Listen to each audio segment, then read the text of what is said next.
Medo de falar em público em uma amostra da população.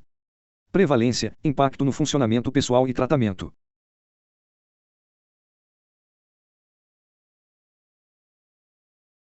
Resumo: o medo de falar em público constitui um subtipo não reconhecido da fobia social em estudos epidemiológicos. Para se verificar a prevalência, o impacto no funcionamento pessoal e a procura por tratamento do medo de falar em público, foi realizada uma pesquisa com 452 residentes da cidade de São Paulo, Brasil. 32% dos entrevistados reportaram ansiedade excessiva quando falavam para um grande grupo de pessoas. No total, 13% dos entrevistados relataram que o medo de falar em público resultou em grande interferência em seu trabalho, vida social e educação, ou causou sofrimento acentuado. Esta pesquisa apoia a inclusão de formas graves do medo de falar em público no construto diagnóstico da fobia social e sugere, também, que essa ansiedade de falar em público pode ter um impacto negativo na vida de muitos indivíduos na comunidade. Palavras-chave: medo de falar em público, fobia social, prevalência, impacto no funcionamento. Public speaking fear in a population sample. Prevalence, impact on personal faction and treatment. Abstract de public speaking fear can statutes are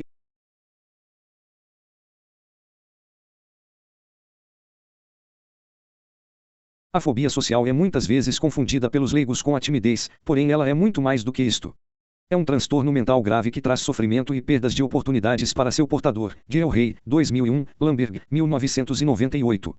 Ela é um transtorno ansioso de evolução crônica, além de ser reconhecida como passível de acarretar prejuízos graves em diferentes áreas da vida do indivíduo como trabalho, atividades sociais, escolaridade, relacionamento familiar, etc. Schneier, Recalman, Garfinkel, Delbene e Libavils, 1994.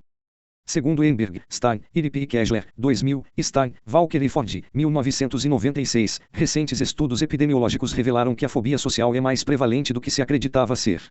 Porém, o medo grave de falar em público constitui ainda um subtipo pouco reconhecido da fobia social em amostras comunitárias, assim como o impacto no funcionamento pessoal que este tipo de ansiedade social pode causar na vida do indivíduo. Estudos que utilizaram os critérios diagnósticos do DSM-3 encontraram prevalências entre 2% e 3% para a fobia social. Ballard e Henderson, 1988, Schneider, Johnson, Ornig, Libavitz e Weissman, 1992, enquanto que estudos que utilizaram os critérios diagnósticos do DSM-3R e DSM-4 encontraram prevalências mais altas para a fobia social na população geral em um ano, ou seja, entre 7% e 8%. Kessler e Coase, 1994, Pelissolo, André, Moutard, Vitin e Lepini, 2000.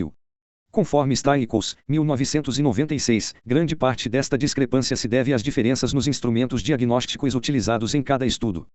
Por exemplo, a versão do Diagnostic Interview Schedule utilizada no Epidemiologic Catmantarian Study, Davidson, Hughes, George e Blazer, 1993, avaliou 3 situações sociais, não incluindo falar em público, enquanto que a versão do Composite International Diagnostic Interview usada no National Comorbidity Survey, Kessler e Coase, 1994, avaliou 6 situações sociais, incluindo falar em público.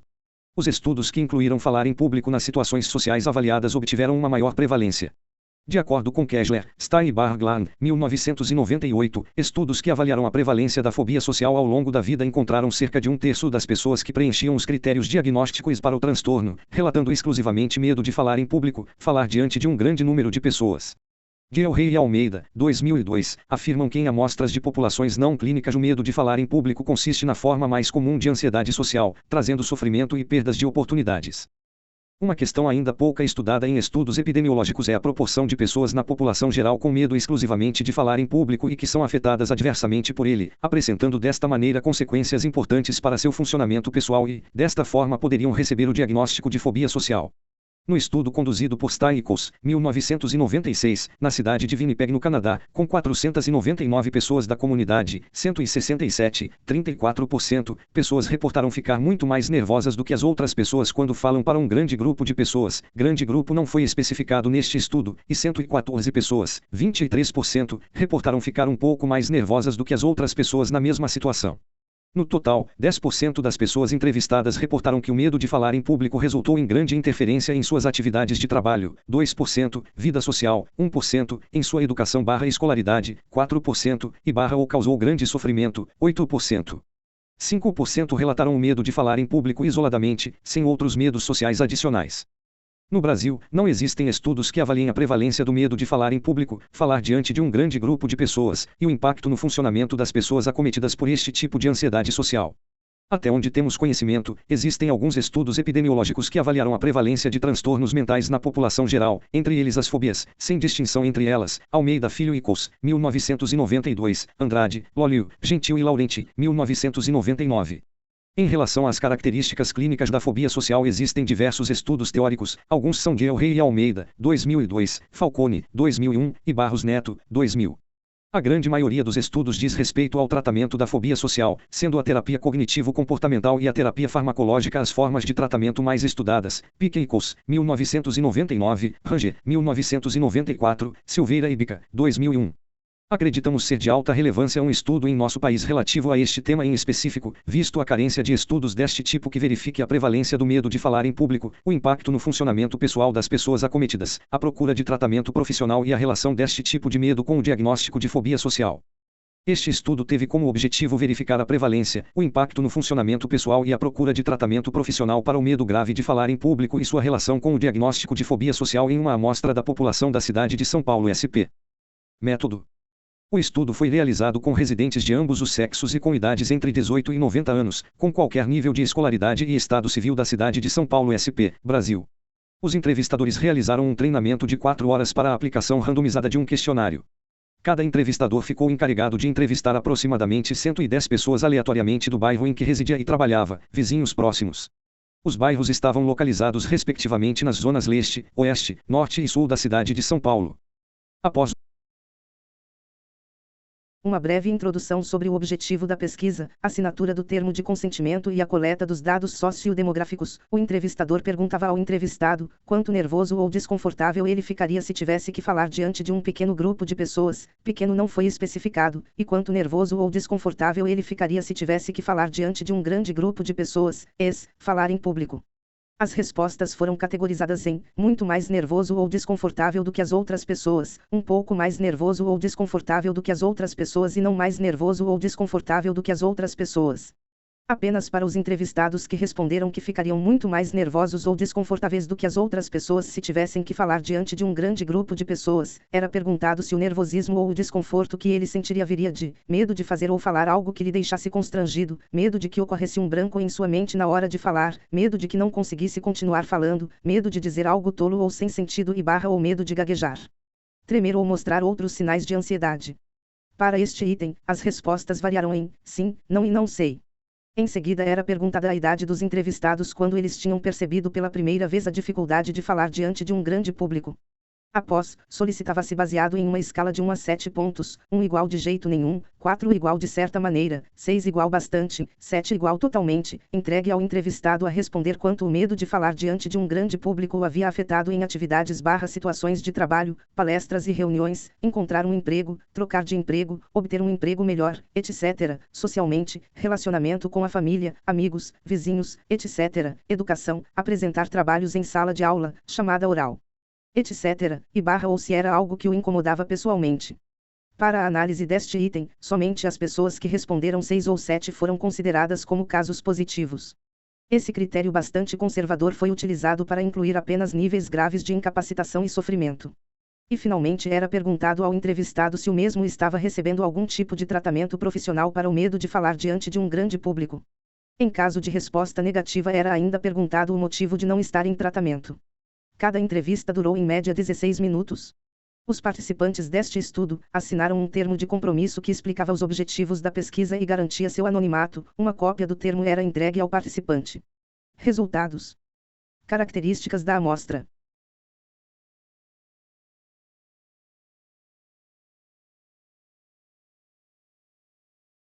Foram entrevistadas 452 pessoas, sendo 212, 46,9%, homens e 240, 53,1%, mulheres.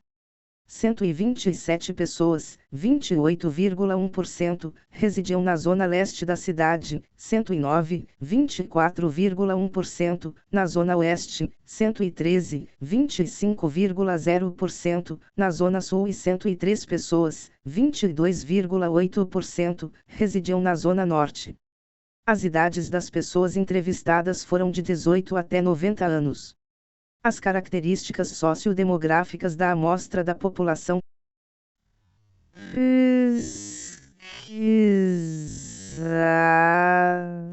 Estão sumarizadas na tabela 1. Medo de falar em público. Tabela 1. Características sociodemográficas, N igual 452. Características.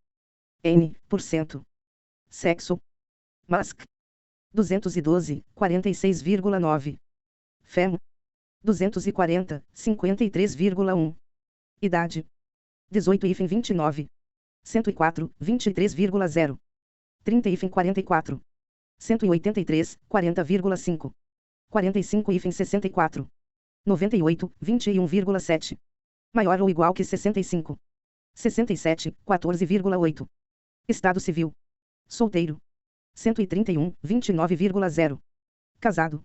241, 53,3. Separado / divorciado. 44, 9,7. Viúvo. 36, 8,0. Ocupação. Ativa remunerada. 269, 59,5. Ativa. Não remunerada.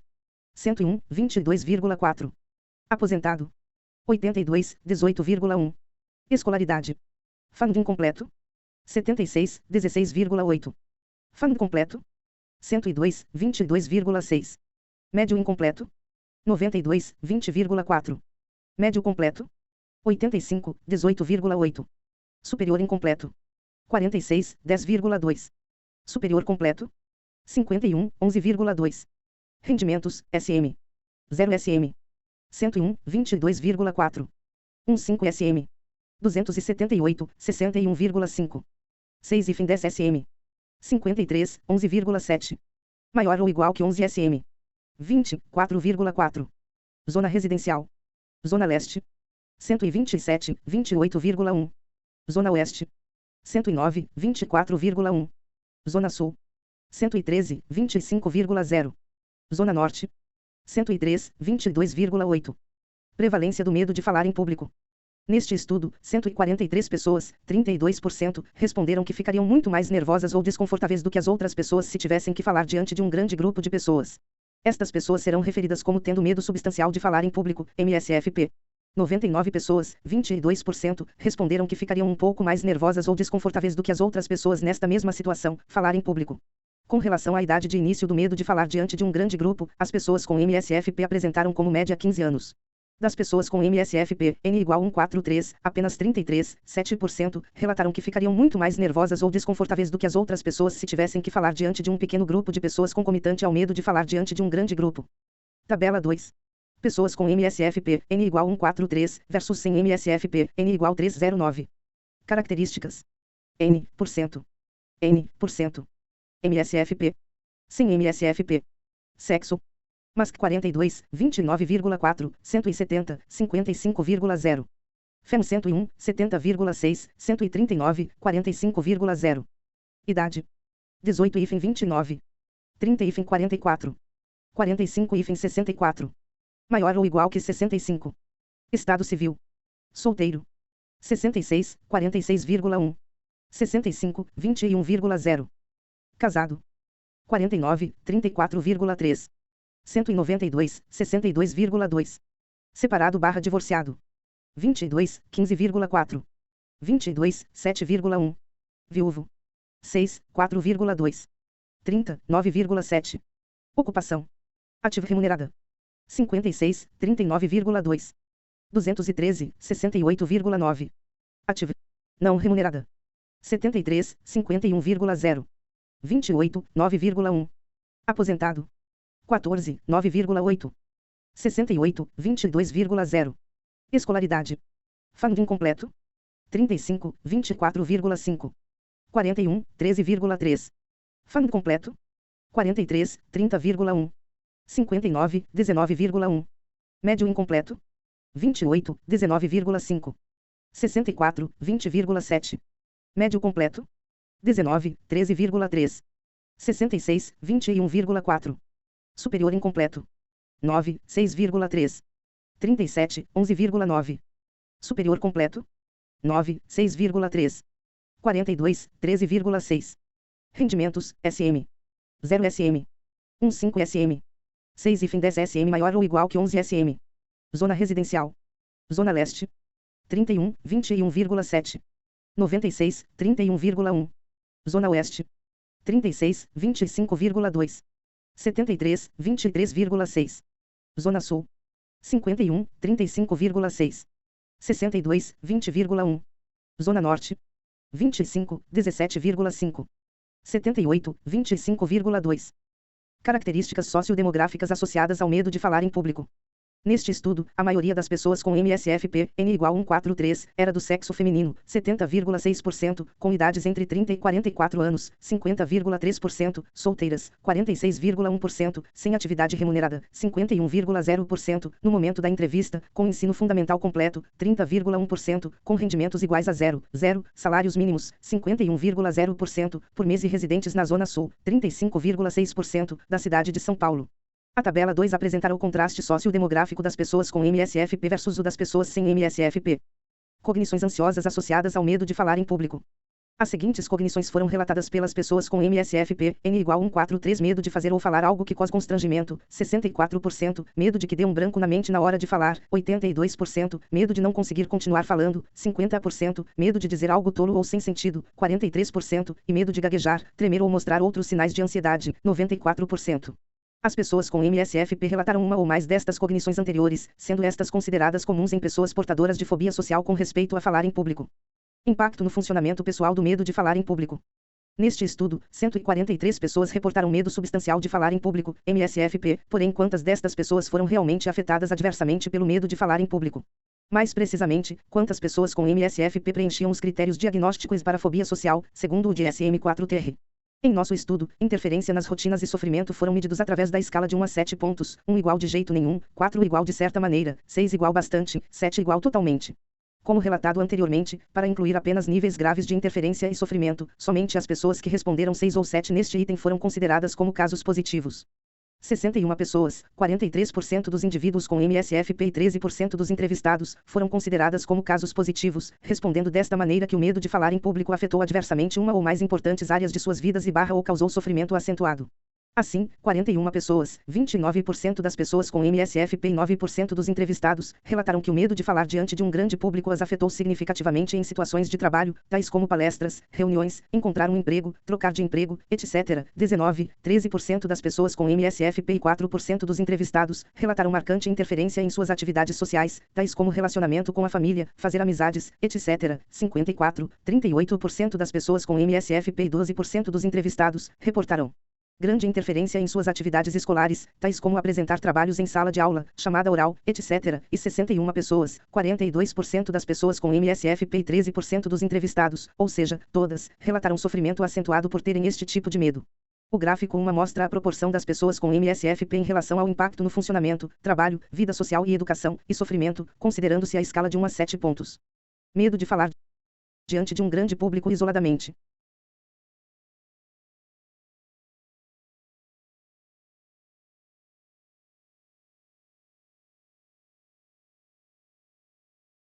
Quantas destas pessoas consideradas neste estudo como casos positivos, N igual 61, apresentaram o medo de falar diante de um grande público isoladamente, em oposição às pessoas que sofrem da forma generalizada da fobia social, na qual o medo de falar em público é apenas uma das manifestações deste subtipo do transtorno? Consideramos as pessoas incluídas nos casos positivos que apresentavam apenas o medo de falar diante de um grande grupo de pessoas. Ou seja, as pessoas que além de reportarem o medo de falar diante de um grande público reportaram também o medo de falar diante de um pequeno grupo de pessoas foram excluídas desta análise. 30 pessoas, 49% dos casos positivos e 7% dos entrevistados, apresentaram o medo de falar em público isoladamente, sem evidências de outros tipos de medos sociais. Procura de tratamento para o medo de falar em público. Visto que as pessoas dentro do grupo de casos positivos poderiam receber o diagnóstico de fobia social, quantas destas pessoas estão recebendo tratamento profissional para este medo? No grupo de casos positivos, N igual 61, apenas 7 pessoas, 11%, estavam recebendo tratamento profissional para o medo de falar em público e 89%, não estavam recebendo nenhum tipo de tratamento. 2 pessoas, 3%, estavam recebendo tratamento psicológico para o medo e 8%, estavam em tratamento combinado, ou seja, psicológico e farmacológico. Discussão. Nós conduzimos este estudo para verificar a prevalência, o impacto no funcionamento pessoal e a procura de tratamento profissional para o medo de falar em público em uma amostra da população da cidade de São Paulo SP, visto que até onde sabemos não existem estudos epidemiológicos relacionados a este tema no Brasil. Encontramos 32% da população entrevistada com medo substancial de falar em público, MSFP, e 22% relatando que ficariam um pouco mais nervosas do que as outras pessoas se tivessem que falar em público. Estes achados são semelhantes aos encontrados. Gráfico 1. Porcentagem das pessoas com MSFP em relação ao impacto no funcionamento e sofrimento, escala de 1 a 7 pontos. Na pesquisa de Stiglitz, 1996, ou seja, 34% e 23%, respectivamente. 13% das pessoas com MSFP tinham medo de falar em público associado com significativa interferência em uma ou mais das seguintes áreas, como trabalho, vida social e escolaridade ou sofrimento acentuado, e apresentavam ainda cognições típicas daquelas observadas em pacientes com fobia social, conforme descrito por Anderson, 1997, Gilray, 2001, Falcone, 2001, Enberg, Hope, Dodge e Becker, 1990, e Taylor, Old, Cook, MC Lee. A idade de início do medo de falar em público se deu em média aos 15 anos, sendo este um dado semelhante ao descrito por medo de falar em público. McGee, Eaton, Wittgen, MC Gonagli e Kessler, 1996, e Ust, 1987, para início da fobia social, ou seja, aproximadamente aos 16 anos. Por estas razões descritas anteriormente, parece razoável concluir que o medo grave de falar em público, aquele associado a grande interferência nas rotinas e sofrimento acentuado, pertence ao espectro diagnóstico da fobia social, como também afirmam Kessler e Coase, 1998, Stiglitz, 1996. Nós confirmamos os achados prévios de que existe uma taxa elevada de pessoas com medo grave de falar em público entre a população geral. Enberg e Coase, 1990, Kessler e Coase, 1998, Stiglitz, 1996. Ao interpretar este achado, deve ser mantido em mente que nós perguntamos às pessoas, quanto nervoso ou desconfortável você ficaria? E não, quanto nervoso ou desconfortável você fica. Consequentemente, é provável que entre os entrevistados estão algumas pessoas que hipotetizaram que ficariam extremamente nervosas e desconfortáveis se tivessem que falar em público, mesmo não podendo realmente ter tido a oportunidade de testar esta hipótese. As mulheres foram aproximadamente 2 vezes mais afetadas por este tipo de medo do que os homens, semelhante ao descrito por Stiglitz, 1996, e Castello, 1982, em seus estudos. Quando comparamos os entrevistados com medo substancial de falar em público, MSFP, com os entrevistados sem medo substancial de falar em público, sem MSFP, encontramos para os indivíduos com MSFP mais pessoas solteiras, sem atividades remuneradas e com recebimentos mensais de 0 salários mínimos. Em contrapartida, encontramos para as pessoas sem MSFP mais indivíduos casados, com atividades remuneradas e com recebimentos mensais entre 1 a 5 salários mínimos. As pessoas com MSFP tinham uma menor escolaridade do que as pessoas sem MSFP, ou seja, ensino fundamental nas pessoas com MSFP e ensino médio completo nas pessoas sem MSFP. Estes achados são semelhantes aos descritos por Enberg e Coase, 1990, nas pessoas com diagnóstico de fobia social. O medo de falar em público em nossa pesquisa interferiu significativamente mais na área da escolaridade/educação, 12%, do que em outras áreas avaliadas, trabalho igual 9% e vida social igual 4%. Talvez este achado possa explicar a baixa escolaridade encontrada nas pessoas com MSFP em comparação com as pessoas sem MSFP. Este achado é compatível com os dados relatados por Brook, Fella e Enberg, 2003, relativos à escolaridade das pessoas com fobia social. Em nosso estudo, aparentemente 7% dos entrevistados apresentaram o medo de falar em público isoladamente. Isto sugere que o medo de falar em público pode aparecer como única manifestação do quadro fóbico social, e não apenas como mais uma das manifestações da forma generalizada da fobia social, como descrevem Kessler e Coase, 1998. Esta forma de fobia social relacionada somente com o falar em público, corresponde na DSM-4-TR à fobia social circunscrita ou não generalizada, como afirmam Stein e Sciovira, 1998. O DSM-4-TR, APA, 2002, explicita em seus critérios diagnósticos para a fobia social que o medo deve interferir significativamente nas rotinas ocupacionais, sociais ou acadêmicas ou causar sofrimento acentuado à pessoa. Psic, Teoripesc, Brasília, maio-agosto 2005, Vol 21N2, pp 237 e FEM 242. Por ser portadora da fobia, as pessoas consideradas como casos positivos, N igual 61, que reportaram que o medo de falar em público afetou adversamente uma ou mais importantes áreas de sua vida ou causou sofrimento acentuado, poderiam receber o diagnóstico de fobia social segundo o DSM-4-TR, sem considerarmos o critério G de exclusão de um transtorno físico ou efeitos fisiológicos diretos de uma substância psicoativa ou outro transtorno mental, explicando melhor o quadro fóbico. Cabe lembrar que todas as pessoas consideradas casos positivos, N igual 61, reportaram sofrimento acentuado por ter o medo grave de falar em público. Com relação à procura de tratamento profissional para o medo grave de falar em público associado à interferência e sofrimento, podemos hipotetizar que o baixo número de pessoas do grupo de casos positivos em tratamento para este problema, provavelmente se deve ao fato das pessoas leigas interpretarem este tipo de medo muito mais em termos de timidez do que se atribuir estes sintomas a um transtorno mental ou problema clínico que mereça atenção profissional. Como afirmam Gilray, 2001, Lamberg, 1998, McGee, 1996, e Thompson, Barnes, Bartko, Boyd e Burdon, 1988. Por interferir nas rotinas de trabalho, vida social e escolaridade e causar sofrimento, o medo de falar em público deve ser encarado como um problema sério de saúde mental. Programas preventivos deveriam ser criados em ambulatórios, clínicas, escolas e empresas para se identificar, aconselhar e tratar quando necessário as pessoas com este tipo de medo. Conclusão. Visto que existe uma carência no Brasil de estudos de prevalência em relação ao medo grave de falar em público, o impacto no funcionamento pessoal das pessoas acometidas e a relação deste tipo de medo com a fobia social, acreditamos que este estudo venha a dar início a novas pesquisas sobre o tema, suprindo desta maneira esta lacuna na literatura psicológica brasileira. Neste estudo, 32% das pessoas entrevistadas apresentaram medo excessivo de falar diante de um grande público. Além disso, 13% dos entrevistados relataram que o medo de falar em público resultou em grande interferência em suas vidas ou causou sofrimento acentuado. Apenas 11% das pessoas com medo excessivo de falar em público associado a cognições fóbicas e interferência e sofrimento estavam recebendo tratamento profissional para o medo. Este estudo apoia a inclusão de formas graves do medo de falar em público, tais como aquelas que interferem no trabalho, na vida social, na escolaridade ou causa sofrimento acentuado no construto diagnóstico da fobia social, para que as pessoas acometidas por essa forma de ansiedade social possam receber a atenção necessária e, consequentemente, o tratamento adequado. Sugerimos ainda que em um próximo estudo seja verificado com as pessoas portadoras da forma grave do medo de falar em público e que não estejam em tratamento, qual o motivo que leva estas pessoas a não estarem recebendo tratamento profissional.